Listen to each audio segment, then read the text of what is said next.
Assalamualaikum warahmatullahi wabarakatuh. Selamat sore sahabat tani. Kembali hari ini saya akan memberikan informasi untuk sahabat tani yang sering bertanya tentang varietas padi Thailand Jumbo.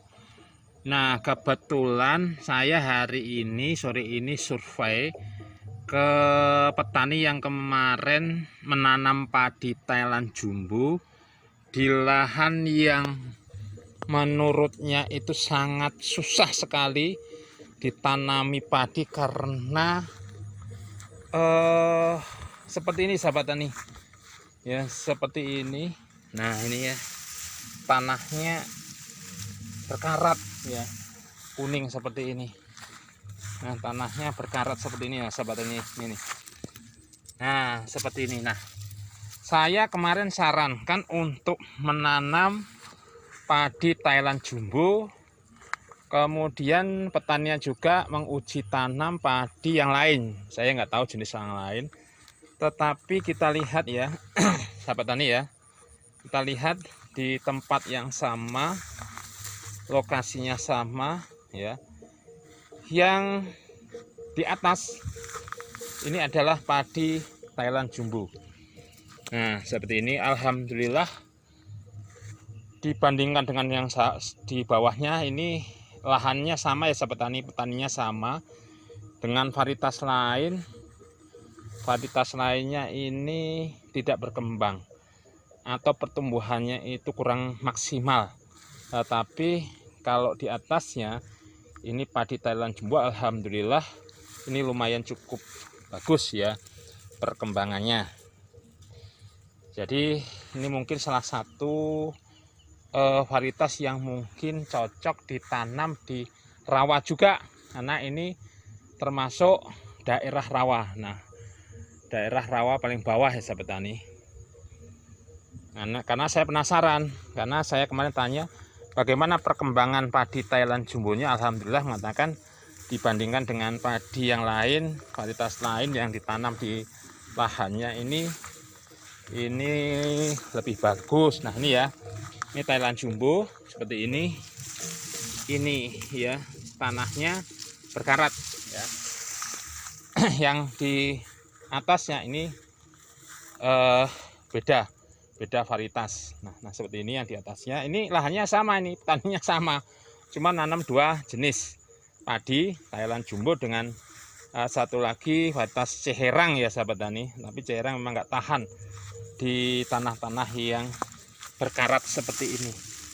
Nah, tentunya kalau di tanah berkarat aja sudah bagus, menurut saya ya bisa bertahan. Insya Allah kalau di lahan yang pH-nya bagus, padi Thailand ini mungkin akan lebih bagus ya. Kalau saya katakan cukup bagus lah ya, dengan kondisi tanah yang amat susah ya ditanami jenis apapun. Nah, seperti ini bisa rapat sehingga padi ini tentunya menjadi solusi yang mungkin sahabat tani bingung menanam padi di lahan yang bermasalah dengan tingkat keasaman atau pH yang rendah.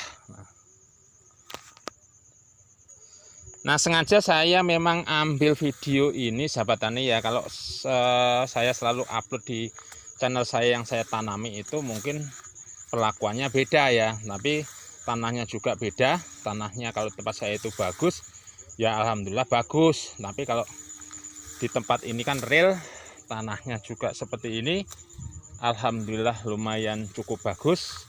Insya Allah yang akan menanam padi ini, kalau lahannya ini lebih bagus daripada yang tempat ini, mudah-mudahan nanti juga hasilnya lebih bagus. Nah, kelebihan dari padi Thailand sekali lagi ya, ini padi yang tahan rebah ya.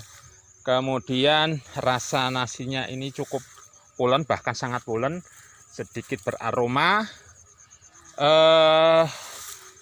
Selanjutnya padi ini termasuk kategori tahan ya terhadap serangan hama wereng karena batangnya itu renggang ya.